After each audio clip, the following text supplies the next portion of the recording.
I heard my dad tell my brother, "Don't worry, we'll make your sister pay." That same night I walked away and moved all my money. But what they didn't realize was, hook. I thought I knew what betrayal felt like, growing up constantly overlooked and undervalued. But nothing, absolutely nothing, prepared me for the night I overheard my own father tell my brother, "Don't worry. We will make your sister pay for everything." My world shattered in that instant, but what they didn't know was that I wouldn't let them take a single penny. Growing up, I was Samantha, the responsible child. I worked 2 jobs through college, clawing my way through life. Meanwhile, my younger brother, James, had everything handed to him on a silver platter. That taught me plenty about unfairness. But the sheer audacity of what I heard that night, that was a whole new level of cruel. They thought I was their personal piggy bank. They thought I'd just roll over. They were so wrong. I grew up in a middle-class suburb in Pennsylvania. My dad was an accountant, my mom a sales associate. From the outside, we looked like the picture-perfect American family. The modest 2-story house, the neatly mowed lawn, those annual summer beach vacations. But inside our 4 walls, a very different story unfolded. As the firstborn, I was held to impossibly high standards. My parents expected straight A's, perfect behavior, and mature responsibility from the moment I could understand instructions. An A-? Why wasn't it an A+? My dad would ask. Second place at the science fair? My mom would wonder aloud why I hadn't worked harder for first. It was crushing. Then came James, 5 years younger than me. The moment he arrived home from the hospital, it was clear he was different. My room had plain white furniture. James got a custom-painted race car bed and walls covered in expensive decals. I got practical gifts, clothes and books. James, he unwrapped the latest video games, toys, gadgets.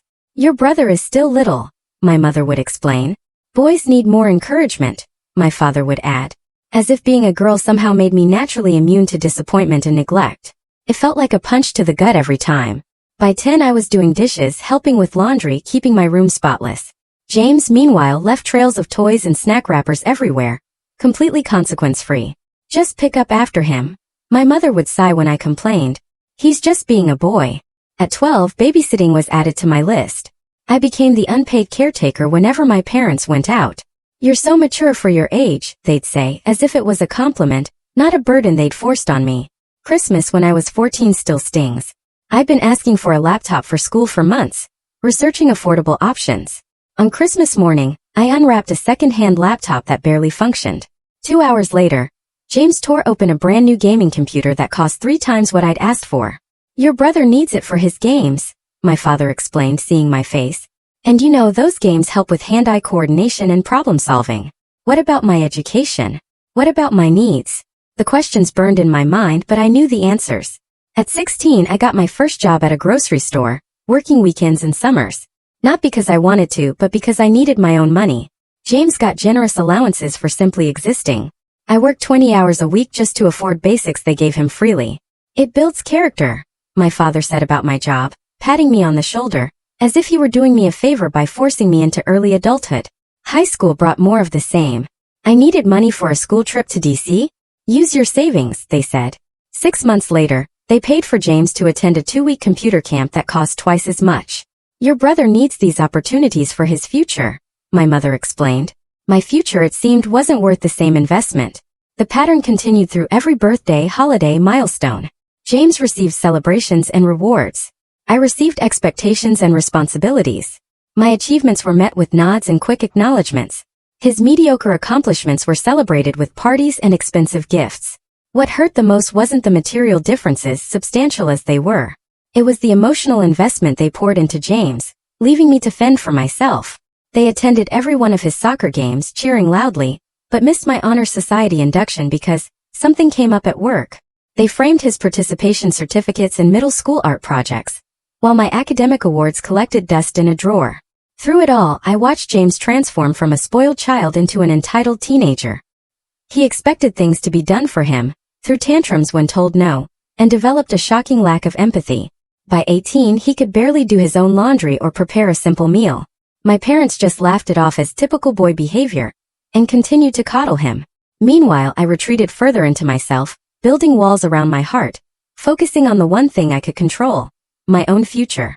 I studied harder than anyone, joined every academic club, and worked those grocery store shifts with fierce determination, saving every dollar. "Why do you always have to be so serious?" My mother would ask when I declined family movie nights to study. "You'll miss these years." My father would comment when I chose work over family gatherings. They never understood. I had already missed out on the family experience they'd so freely given James. I wasn't their child in the same way he was. I was their responsibility, their helper, their backup plan, never their priority.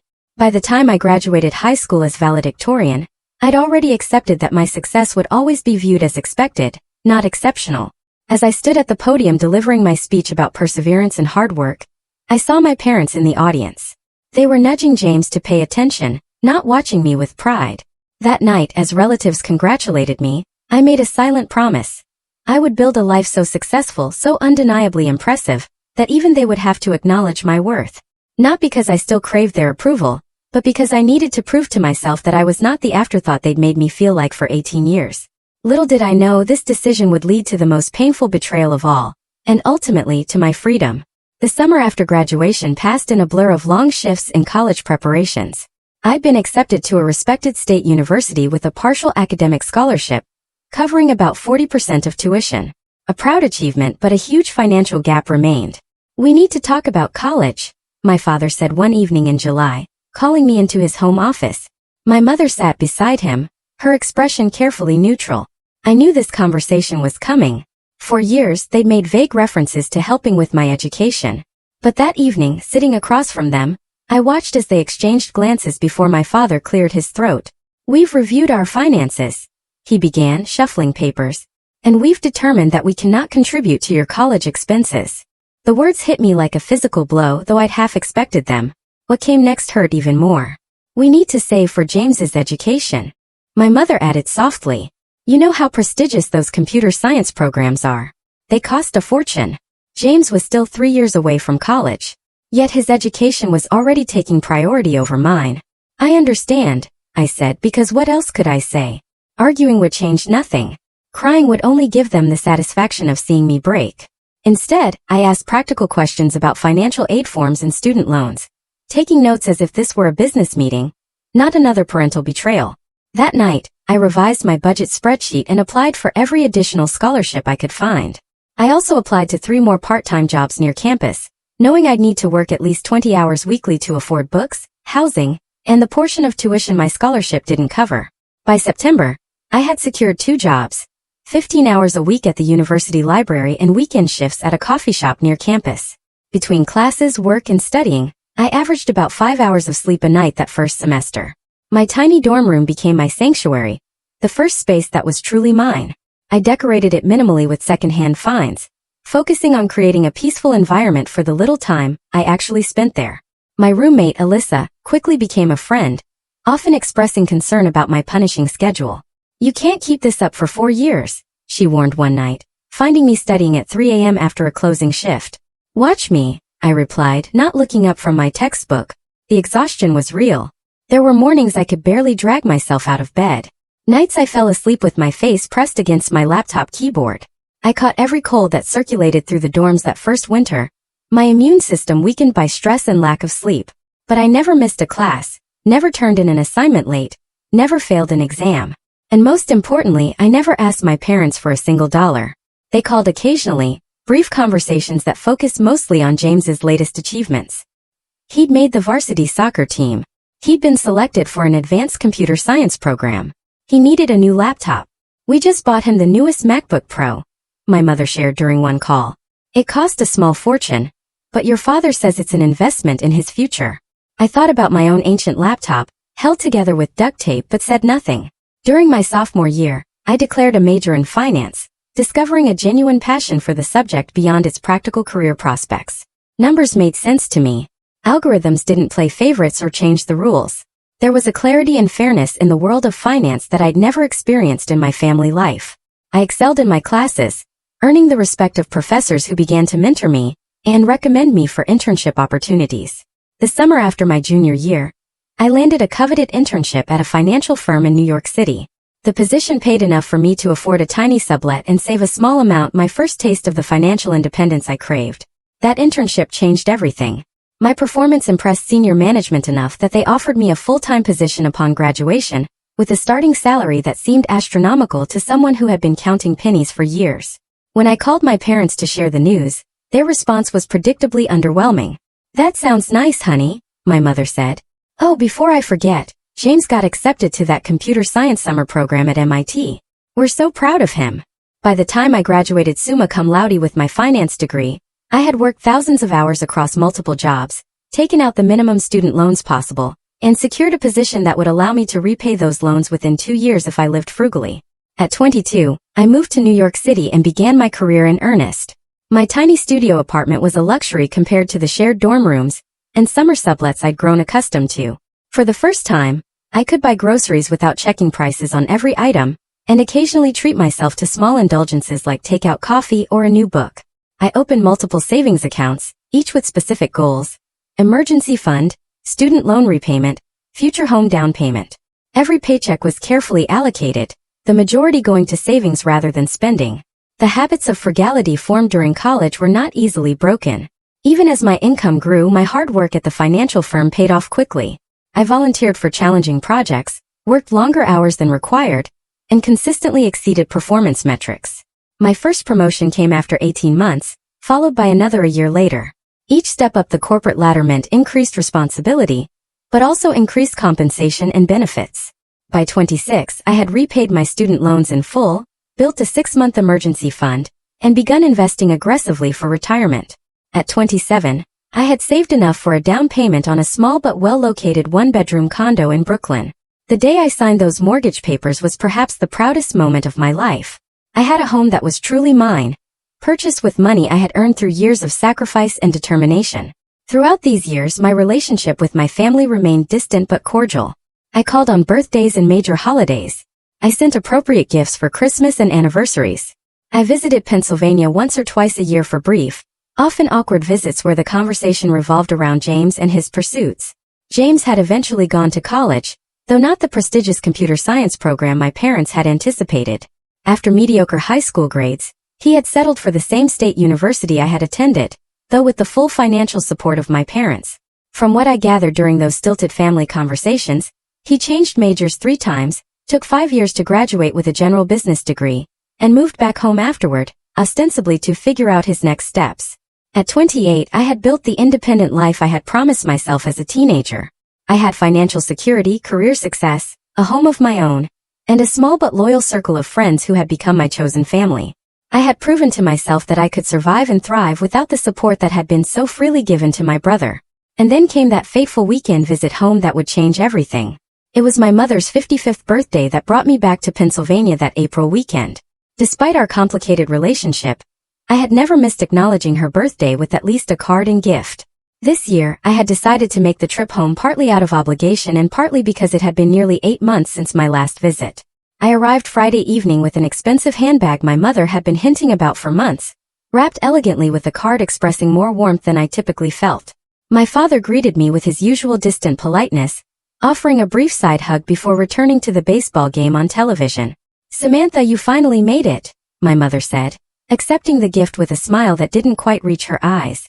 "James has been here since Thursday." Of course he had. James, now 23, still lived at home despite having graduated college the previous year. He emerged from the kitchen with a beer in hand, looking virtually unchanged from my last visit. His designer clothes and new smartwatch suggested he wasn't struggling financially, despite his lack of steady employment. "The corporate drone returns," he said by way of greeting, smirking slightly. "Life in the big city? Busy but good," I replied neutrally, having learned long ago that sharing details of my success only led to uncomfortable silences or quick changes of subject. Dinner that evening was a familiar exercise in discussing James's life and achievements, meager as they were. He had applied for a few positions in tech companies, but was being selective about his options. He had joined a recreational soccer league. He was considering taking a coding bootcamp that would really launch his career. "The program costs $12,000, my mother mentioned. "But your father and I think it's a worthwhile investment." I nodded, taking another bite of lasagna, thinking about how they had balked at contributing even a fraction of that amount to my college education. After dinner, James disappeared to meet friends at a local bar, while I helped my mother clean up the kitchen.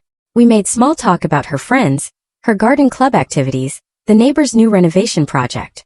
It was the superficial conversation of acquaintances rather than the intimate discussion of mother and daughter. We'll celebrate properly tomorrow, she said as she wiped down the counters. I have reservations at Giovanni's for 6 o'clock. Giovanni's was the most expensive restaurant in town, a place reserved for truly special occasions. I nodded again, knowing I would be expected to contribute significantly to the bill, despite the fact that my parents had made the reservation. By 10:30 the house was quiet. My parents had retired to their bedroom, and I was settled in my childhood room, now converted to a generic guest room with all traces of my adolescence removed. James had not yet returned. Unable to sleep, I decided to go downstairs for a glass of water.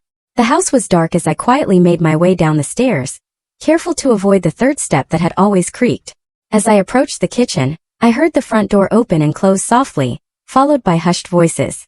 James had returned, and it seemed my father had gotten up to speak with him.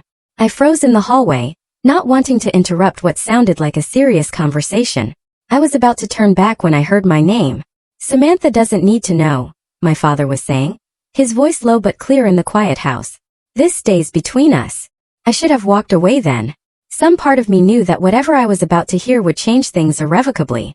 But I remained rooted to the spot, hidden in the shadows of the hallway. How bad is it? My father asked. James sighed heavily. About $40,000 now. The online poker sites, the credit cards. It all added up faster than I realized. My breath caught in my throat. $40,000 in debt. How had he managed that while living rent-free with our parents? Christ, James, my father muttered. Your mother can't know the full amount. She thinks it's half that. I know, James replied, his voice taking on the wheedling tone I recognized from childhood when he wanted to avoid consequences. I messed up, Dad, but I've learned my lesson, I swear. There was a long pause before my father spoke again. Listen, don't worry. We will make your sister pay for everything. The words hit me like a physical blow. I pressed myself against the wall, hardly daring to breathe. Samantha? James asked, sounding confused but not opposed. How? She has that fancy job in New York, that condo. She has money, my father continued. And she owes this family after all we've done for her. All they had done for me. My mind reeled at the audacity of that statement. We'll tell her we want to start a family business, my father explained, his voice taking on the confident tone he used when outlining a plan. Something about investing in property or a franchise opportunity. Something that sounds legitimate enough that she'll want to be part of it. You think she'll just give us $40,000? James sounded skeptical. Not give. Invest. My father corrected. We'll have her take out a loan in her name. With her credit score and income, she'll easily qualify. We'll promise her returns, partnership, whatever it takes. I felt physically ill. They were planning to defraud me, to saddle me with debt, to bail out James from his gambling addiction and irresponsible spending.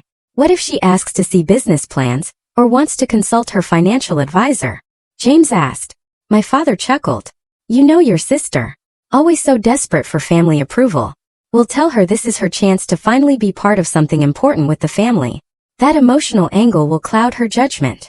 I heard footsteps on the stairs then, and my mother's voice joined the conversation. What are you two discussing so late? She asked, her tone suggesting she already knew. Just talking through the plan for Samantha, my father replied. Oh, my mother said, her voice dropping. Has James told you about the additional credit card? Yes, my father sounded resigned. $40,000 total. My mother sighed. Well, Samantha has an obligation to help her brother. Family helps family. She's done well for herself, and it's time she contributed back. Exactly, James agreed, his voice suddenly animated. She's always going on about her job and her condo. She can afford it. She'll be here all weekend, my father said. I'll bring up the business idea tomorrow after dinner. Plant the seed. We can work on her over the next few months. Have her sign the loan papers by summer. She always wants to feel included, James added with a laugh that made my skin crawl. She'll probably jump at the chance to finally be part of the family business. I had heard enough. Moving as silently as possible, I retreated up the stairs and back to the guest room, closing the door without a sound. I sat on the edge of the bed, my hands trembling as the full impact of what I had just heard washed over me. My family. The people who should have protected me were instead plotting to use me, to burden me with debt, to rescue my brother from his self-created financial disaster. They were discussing it so casually, so confidently, as if my exploitation was their inherent right. I thought of all the years I had worked multiple jobs.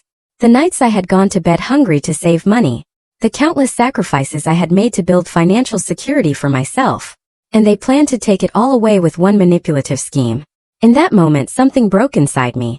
The last lingering hope that my family might someday see my worth, might someday treat me with the same care they had always shown James, vanished completely.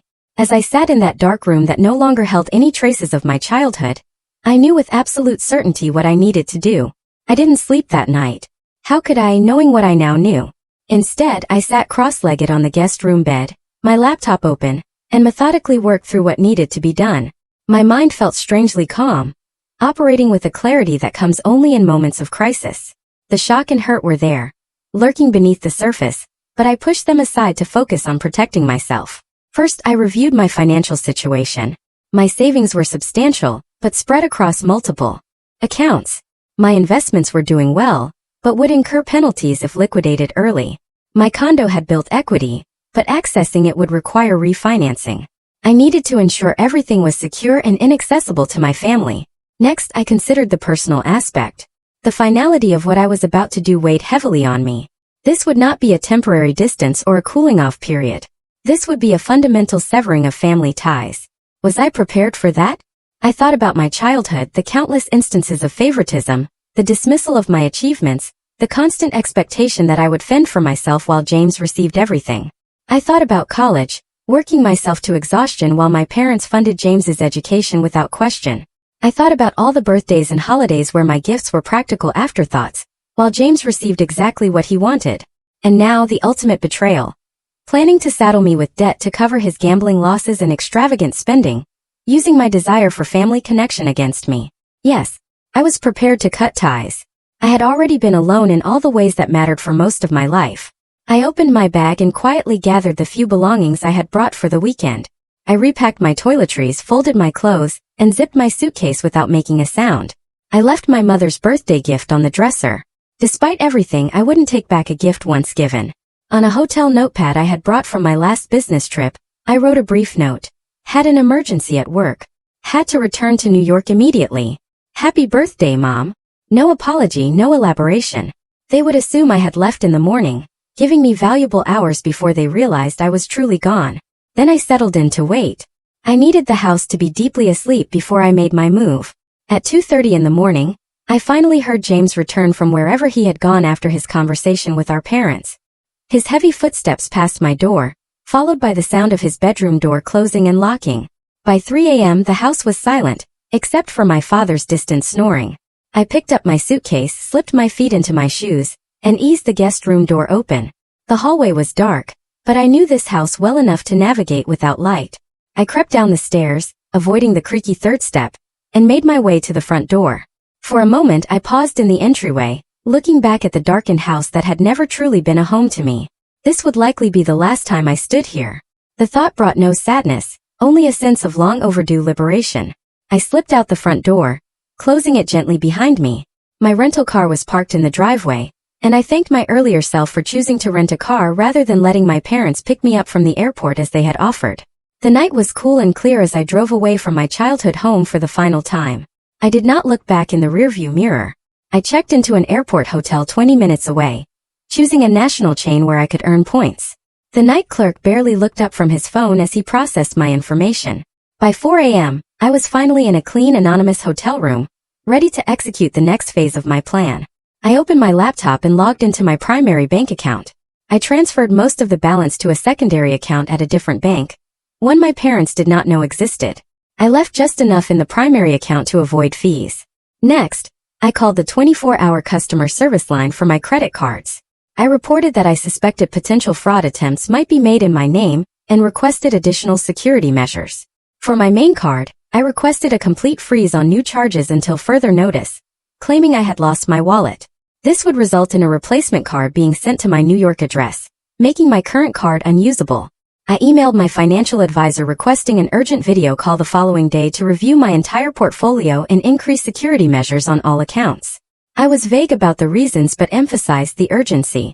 Then I composed an email to my boss, explaining that I needed to take Monday and possibly Tuesday as emergency personal days. I had ample vacation time saved, and my team could handle my projects for a few days. Finally, I searched for an attorney in New York who specialized in financial security and identity protection. I found a highly rated firm that offered weekend consultations and sent a detailed inquiry through their website. By the time I finished, morning light was filtering through the hotel curtains. I was exhausted but still too wired to sleep. I ordered room service breakfast and sat by the window, watching the sunrise as I contemplated the new reality I had created overnight. My phone began buzzing around 9 a.m. First, a text from my mother asking where I had gone, then another more concerned, then calls, first from her, then from my father. I silenced the notifications without reading or listening to their messages. Around 11 a.m., I checked out of the hotel and headed to the airport. I had changed my flight to the earliest available, paying the change fee without hesitation. As I waited at the gate, I finally allowed myself to process what had happened. The hurt was profound, a physical ache in my chest that made it difficult to breathe. Not because I had lost something I had, but because I had finally accepted I never had it to begin with. My family had never seen me as someone to love and protect, only as a resource to exploit. I boarded my flight to New York with a strange mix of grief and determination. By the time the plane touched down at LaGuardia, I had made peace with my decision. I would protect myself because no one else ever had. As I unlocked the door to my condo that evening, I felt a profound sense of homecoming. This space, purchased with my own hard-earned money, represented everything I had built for myself, despite my family's lack of support. I dropped my suitcase in the entryway and moved through the familiar rooms, touching furniture and belongings that were truly mine. Then I opened all the windows, letting the cool evening air sweep through the space, symbolically clearing out the last vestiges of my family's toxic influence. Tomorrow would bring practical challenges. Meetings with financial advisors and attorneys, security measures to implement, a new life to build. But tonight, in the safety of my own home, I allowed myself to feel the full range of emotions I had been suppressing. I cried for the little girl who had never been enough. I cried for the teenager who had worked herself to exhaustion trying to earn love that should have been freely given. I cried for the young woman who had achieved remarkable success only to have her family view it as an opportunity for exploitation. And then as the tears subsided, I felt something unexpected: relief. The constant effort of seeking approval from people incapable of giving it had been exhausting. Now that I knew the truth beyond any doubt, I could finally stop trying. That night, I slept more soundly than I had in years, my subconscious recognizing before my waking mind that I had finally freed myself from a lifetime of emotional debt. Sunday morning brought 27 missed calls and 43 text messages from my family. I scrolled through them without reading, then deleted the entire conversation thread. I needed clarity and distance to execute my plan, and their words would only cloud my judgment with emotion. My father had also sent 3 emails, the subject lines growing increasingly urgent. Where are you? Then family emergency discussion needed, and finally, call home immediately. I deleted those 2. By noon, I had spoken with my financial advisor, who was alarmed by my situation, and immediately recommended additional security measures for all my accounts. We set up verbal passwords, removed my parents as emergency contacts, and discussed the possibility of placing a freeze on my credit to prevent unauthorized loans from being taken out in my name. This is unfortunately more common than you might think, she told me. Family financial exploitation accounts for billions in losses each year. You were right to act quickly. The attorney I had contacted responded to my inquiry and agreed to a video consultation that afternoon. She specialized in cases of family financial abuse and identity theft prevention. For 90 minutes, she outlined a comprehensive strategy to protect my assets and establish legal boundaries with my family. Document everything, she advised. Save any communications where they discuss this business opportunity. Record conversations if legal in your state. The more evidence you have of their intentions, the better protected you will be. She also recommended filing reports with financial institutions and credit bureaus, creating a paper trail that would make it difficult for anyone to open accounts or take loans in my name without extensive verification. By Sunday evening, I had implemented most of her recommendations and felt more secure in my financial position, but I knew the emotional confrontation still lay ahead. Monday morning, I took the personal day I had requested and continued securing my finances. I transferred investment accounts to new institutions, changed all my passwords, and set up 2-factor authentication on everything. I updated my will, removing my family members as beneficiaries and designating charitable organizations instead. At noon, my brother texted, "Mom is really upset. What the hell is wrong with you?" I did not respond. By Monday evening, the calls had escalated to include extended family. My Aunt Linda, my father's sister, left a voicemail expressing concern about my sudden disappearance and asking me to call her back. My cousin Michael sent a text asking if I was okay. I responded briefly to him, saying I was fine but dealing with a personal matter and would explain later. Tuesday morning I returned to work, throwing myself into projects that required full concentration. My colleagues noticed my subdued mood, but I deflected questions with vague references to family stress. By the end of the day I felt almost normal, the familiar routine of work providing a welcome distraction. That evening, I decided it was time to address the situation directly. I couldn't run forever, and I needed closure to fully move forward. I texted my parents. I will call at 8 p.m. Please have James there too. At 8 o'clock sharp, I initiated a video call from my home office, a space that made me feel professional and in control. My parents appeared on screen immediately, their faces tight with anger and confusion. James joined a moment later, looking annoyed at being included. "Samantha, what on earth is going on?" my mother began. "You left without saying goodbye on my birthday weekend. Do you have any idea how embarrassing that was when our guests arrived Saturday evening?" Of course. Her first concern was social embarrassment, not my well-being. "I had an emergency," I said evenly, not elaborating on the lie in my note. "You could have called," my father said. "We've been worried sick." I looked directly into the camera, my voice steady. "I overheard your conversation with James Friday night." The silence that followed was confirmation enough. My father's face drained of color. James looked away from the camera. Only my mother seemed confused. "What conversation?" she asked. "The one about James's $40,000 of gambling debt. The one where you planned to trick me into taking out a loan to pay it off. The one where you talked about manipulating my desire for family connection to get me to sign the papers." My mother's confusion gave way to shock as she turned to look at my father. Apparently, she had not been aware of the full extent of their plotting. "We were just discussing options," my father began, his tone defensive. "Nothing was decided." "You said, 'Don't worry, we will make your sister pay for everything,'" I countered. "You called me a corporate drone with money to spare. You talked about me like I was an ATM, not your daughter." James finally spoke up. "You were eavesdropping on a private conversation. Real mature. Interesting that your concern is my overhearing your plan rather than the fact that you were planning to defraud me," I replied coldly. "No one was going to defraud you," my father insisted. "We were going to propose a family business opportunity, something that would benefit everyone." "Stop lying," I said. "I heard everything. I know about the gambling debts, the credit cards, the plan to have me take out a loan in my name. I know you intended to manipulate me by using my desire for family approval against me." My mother began to cry. Whether from genuine distress or manipulation, I couldn't tell. "Families help each other," she said between sobs. "James made some mistakes, but he's still your brother." "When has this family ever helped me?" I asked. "When I needed help with college, you told me to take out loans and work jobs. When I needed emotional support, you were too busy cheering for James. When I achieved success despite your lack of support, you saw it as an opportunity to exploit me." My father's expression hardened. "You have always been selfish, Samantha. Always thinking about yourself instead of the family." I laughed without humor. "That is rich coming from you. Let me make something perfectly clear. I will never give James a penny of my money. I will never co-sign a loan, invest in a fake family business, or financially entangle myself with any of you in any way." "You ungrateful little," my father began, but I cut him off. "I have secured all my accounts.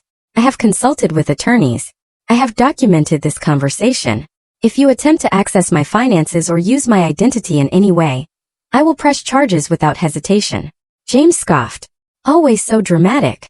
"I am not being dramatic.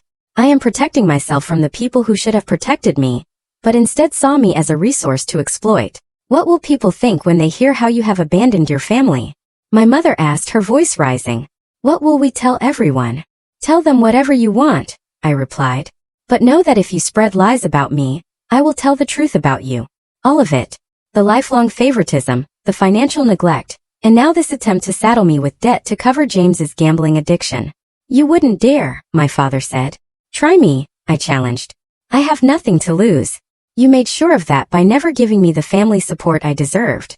The call descended into chaos then, with James cursing, my father threatening, and my mother crying louder. I remained calm, watching their reactions with a detachment that surprised even me. "This conversation is over," I said finally. "Do not contact me again unless you are ready to apologize and accept that I will never provide financial assistance to any of you. I ended the call before they could respond, then sat in silence, processing what had just happened. I had said my piece. I had established boundaries. I had stood up for myself, perhaps for the first time in my life. My phone immediately began buzzing with calls and texts, but I ignored them all. Instead, I opened my laptop and wrote a detailed account of the conversation while it was fresh in my memory, saving it to the folder of documentation my attorney had advised me to maintain. Then, I blocked my family's numbers and email addresses. It was a temporary measure, giving me space to breathe and think without their constant attempts to manipulate me. I could always unblock them later if circumstances changed. That night I slept fitfully, my dreams filled with arguments and accusations. But when I woke the next morning I felt stronger, more centered. The confrontation had been necessary, a lance to drain a festering wound that had been poisoning me for years. I was ready to begin healing. Within days of our confrontation, the fallout began. My father's sister, Aunt Linda, called to tell me how disappointed she was in my selfish behavior. My mother's brother wanted to know why I was abandoning the family during a difficult time. Cousins I had barely spoken to in years suddenly had strong opinions about my character and choices. It became clear that my parents had wasted no time spreading their version of events. Ungrateful daughter refuses to help brother in need, then cuts off all contact with loving family who had given her everything. At first, I attempted to explain my side briefly, but the responses made it clear that minds were already made up. Family loyalty ran deep, and few were interested in considering that the people they had known for decades might be capable of such manipulation. After a week of draining conversations that went nowhere, I decided on a different approach. I drafted a detailed email laying out the facts of my childhood, my self-funded education, and the conversation I had overheard. I did not embellish or exaggerate. The truth was damning enough. I sent this email only to the family members I truly cared about. My grandmother Rose, who had always shown me kindness, my cousin Rachel, who had been something of a friend during childhood summers, and my uncle David, my mother's younger brother, who had occasionally noticed and commented on the disparity in how my brother and I were treated. I don't expect you to take sides, I wrote in closing. I only ask that you consider there might be more to this story than what you have been told. I have removed myself from a harmful situation, and I hope you can respect that decision, even if you don't fully understand it. The responses surprised me. My grandmother called the next day, her voice shaking with emotion. I always saw how they treated you differently, she admitted. I said something to your mother once years ago, but she dismissed me. I should have been more persistent. I should have done more to protect you. Rachel replied with a simple message. I believe you. She shared her own observations of family gatherings where James received attention and praise while my achievements were minimized or ignored. Uncle David's response was the most unexpected. He invited me to lunch and, over pasta at a quiet restaurant, revealed that he had recently cut contact with my mother for similar reasons. Your mother and father have always had a blind spot when it comes to James, he said. I'm not surprised it escalated to this. You did the right thing protecting yourself. These small validations were healing, bright spots in what was otherwise a difficult period of adjustment. While I had been functionally independent from my family for years, the finality of this break brought unexpected waves of grief. Not for what I had lost, but for what I had never had. Parents who protected rather than exploited me, who celebrated rather than utilized my success. At work, I threw myself into new projects, volunteering for challenges that required intense focus and long hours. My boss noticed my increased dedication and mistook it for ambition rather than distraction. Whatever has lit this fire under you, I'm all for it, he said during our monthly review. Your performance has been exceptional. The praise felt good, a reminder that in my professional life, hard work and integrity were recognized and rewarded in ways they never had been in my personal life. I made a conscious effort to strengthen relationships with friends who had shown themselves to be trustworthy and supportive. I had always kept people at a certain distance, a habit formed from years of emotional self-protection. Now I allowed myself to be more vulnerable, sharing more of my true thoughts and feelings. Lisa, my closest friend since college, had always sensed there was something complicated about my family situation, even though I rarely discussed it. I always thought it was strange how little you talked about them, she said when I finally shared the full story over dinner one night. Now I understand why. 3 months after the confrontation, I decided I needed a complete change of environment. My company had an opening in their San Francisco office, and I applied for a transfer. The move would mean a lateral shift rather than a promotion, but the opportunity to build a life in a new city thousands of miles from my past was too appealing to ignore. When my transfer was approved, I sold my condo for a modest profit and prepared to relocate to the West Coast. The process of sorting through my belongings, deciding what to keep and what to discard, became a metaphor for the emotional work I was doing. Old mementos from my childhood and family went into a box that I stored rather than displayed. Not discarded completely, but no longer taking up space in my daily life. San Francisco offered a fresh start. I found a bright apartment with a view of the bay, joined a hiking club to explore my new surroundings, and established a routine that prioritized both professional growth and personal well-being.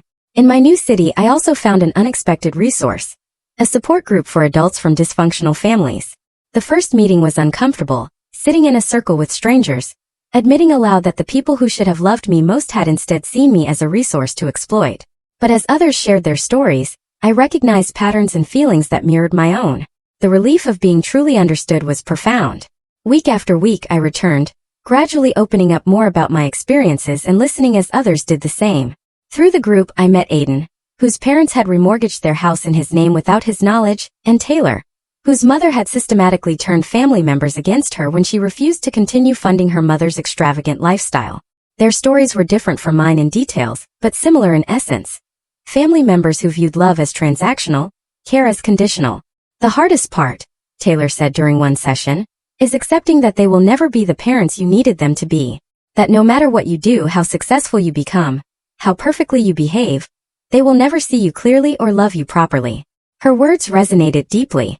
I had spent decades trying to earn the love and approval that should have been freely given, believing that if I just worked harder, achieved more, proved my worth more convincingly, my parents would finally see me as they saw James. Accepting that this would never happen was both devastating and liberating. Around the 6-month mark of my new life in San Francisco, I received an email from my cousin Michael. "Thought you should know," he wrote. "James filed for bankruptcy last week. Your parents have been telling everyone they had to cash out their retirement accounts to help him." I felt a complex mix of emotions, vindication that the financial disaster I had narrowly avoided had indeed come to pass, sadness for my parents, who had enabled James to the point of their own financial ruin, and a small petty satisfaction that justice had been served. But mostly I felt grateful. Grateful that I had overheard that conversation. Grateful that I had acted quickly to protect myself. Grateful that I had found the courage to break free from the toxic family dynamic that had defined much of my life. 1 year after my move to San Francisco, I was promoted to team leader, managing a small group of financial analysts. My apartment had become a home, filled with plants, art I loved, and furniture chosen for comfort rather than status. I had made real friends, people who valued me for who I was rather than what I could provide. On quiet evenings, I sometimes thought about my family and wondered how they were doing, not with longing or regret, but with the detached curiosity one might feel about distant acquaintances. They had shaped my early life, for better and worse, but they no longer determined my happiness or defined my future. I had built something precious. A life entirely my own, free from exploitation and emotional manipulation. It had come at a high cost, but as I watched the sun set over the bay from my window, I knew without doubt that it had been worth it. 3 years passed with remarkable speed. My life in San Francisco developed its own rhythm and richness. I was promoted again, now managing a larger team and handling significant client relationships. My apartment, once a refuge, had become simply home, filled with memories of dinner parties with friends, quiet mornings with coffee and books, and the comfortable routines of a life well lived. I had dated casually, though I approached relationships with caution. The therapist I had begun seeing shortly after moving helped me recognize how my family experiences had shaped my attachment patterns. My tendency to give too much while expecting too little in return. Slowly, I learned to establish healthier boundaries, to recognize my own worth, and to expect reciprocity in relationships. My volunteer work became an unexpected source of fulfillment. Once a month, I taught financial literacy workshops for young women from disadvantaged backgrounds. Helping them understand money management, credit building, and investing gave me a sense of purpose beyond my career success. "You explain this stuff like someone who had to learn it the hard way," one participant told me after a session on predatory lending. "I did," I replied simply. Contact with my family remained minimal. My grandmother called on my birthday and holidays. Rachel and I exchanged occasional texts and met for coffee when I visited the East Coast for business. Uncle David sent Christmas cards with genuine, thoughtful notes inside. As for my parents and James, I heard news only through these limited family connections. My father had taken a second job after their retirement savings were depleted. My mother had sold most of her jewelry and designer handbags. James had moved to Florida after the bankruptcy, supposedly for a fresh start. I felt no pleasure in their struggles but no responsibility for them either. The boundaries I had established remained firm, a necessary protection for my hard-won peace. And then on an ordinary Tuesday morning, an email appeared in my personal account that stopped me mid-sip of coffee. From James Wilson, james.wilson@mail.com. Subject: long overdue. The sender was my brother. I hadn't blocked his new email address when he changed it after moving. For several minutes I simply stared at the notification, debating whether to delete it unread or satisfy my curiosity. Finally I clicked. Samantha, the email began, I know you probably have no reason or desire to hear from me. I wouldn't blame you for deleting this without reading, but I hope you will give me 5 minutes of your time. I have been in therapy for the past year, dealing with my gambling addiction and the financial disaster I created. Part of my recovery process is making amends to people I have harmed. You are at the top of that list. What I tried to do to you was inexcusable. There is no justification for attempting to burden you with my debts, or for the years of favoritism that preceded that betrayal. I was spoiled, entitled, and completely oblivious to my own privilege within our family dynamic. Since the bankruptcy, I have had to support myself for the first time. I work 2 jobs now, live in a tiny apartment with roommates, and am slowly rebuilding my credit, one payment at a time. In other words, I am finally living the reality you dealt with your entire life. I don't expect forgiveness. I don't expect a relationship.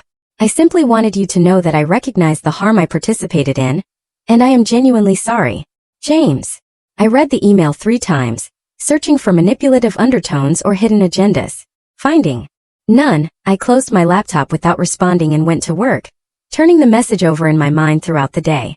That evening, I called my therapist for an emergency session. What do you want to do?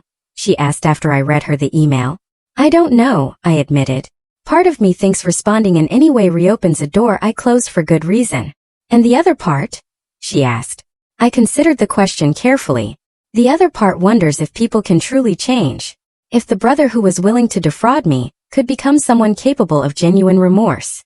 Those are both valid perspectives, she said. There is no right answer here. Only what feels right to you, and you don't have to decide immediately. I took her advice and gave myself time to process. For 2 weeks I sat with the email, discussing it in therapy and with close friends whose judgment I trusted. In the end I composed a brief reply. James, thank you for your email.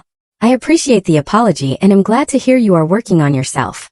I need time to consider what, if any, relationship I might want to have with you in the future. Please respect that boundary. Samantha. His response came within hours. I completely understand. Take all the time you need. I am grateful you responded at all. 3 months later, after further consideration and therapy sessions, I agreed to a video call. The conversation was awkward but surprisingly civil. James looked different. The designer clothes and confident smirk replaced by a simple t-shirt and a more thoughtful expression. He told me about his recovery program, his modest job at a local tech company, and his struggle to establish financial independence. I shared limited information about my life in San Francisco, my career, and my volunteer work. We didn't discuss our parents much, though he mentioned they were still struggling financially and emotionally with the consequences of their choices. They still don't fully understand what they did wrong, he admitted. They see themselves as victims of circumstance rather than creators of their own problems. I nodded, unsurprised. Some people never develop that self-awareness. At the end of the call, we agreed to proceed cautiously. Monthly emails, perhaps another call in a few months. No promises, no expectations, just a tentative opening to see if something healthier might be possible between us as adults. I didn't know if this cautious reconnection would lead anywhere meaningful, or if James's change was temporary or permanent. But I had learned enough about myself to know that I could establish boundaries and walk away again if necessary. The greatest lesson from this 3-year journey was not about family betrayal or financial self-protection, though those were important. It was about the power of creating my own definition of family, of surrounding myself with people who valued me for who I was rather than what I could provide. I had learned that sometimes walking away from toxic relationships, even blood relationships, is the only path to peace. That forgiveness, when it comes, is for your own healing rather than the other person's absolution. That establishing firm boundaries is not selfish, but necessary for well-being. Most importantly, I had learned that my worth was never dependent on my family's recognition of it, that the financial security I had built, the career I had established, the home I had created, and the relationships I had formed were all testament to my own strength and resilience. Sometimes losing a family that was never truly yours is the only way to find the peace you deserve. And sometimes protecting yourself financially is the first step toward protecting yourself emotionally. As I finished the video call with James and closed my laptop, I felt neither elation nor dread, just a quiet certainty that whatever happened next, I would be okay. I had protected myself when no one else would. I had built a life worth living on my own terms, and that, in the end, was the greatest victory of all.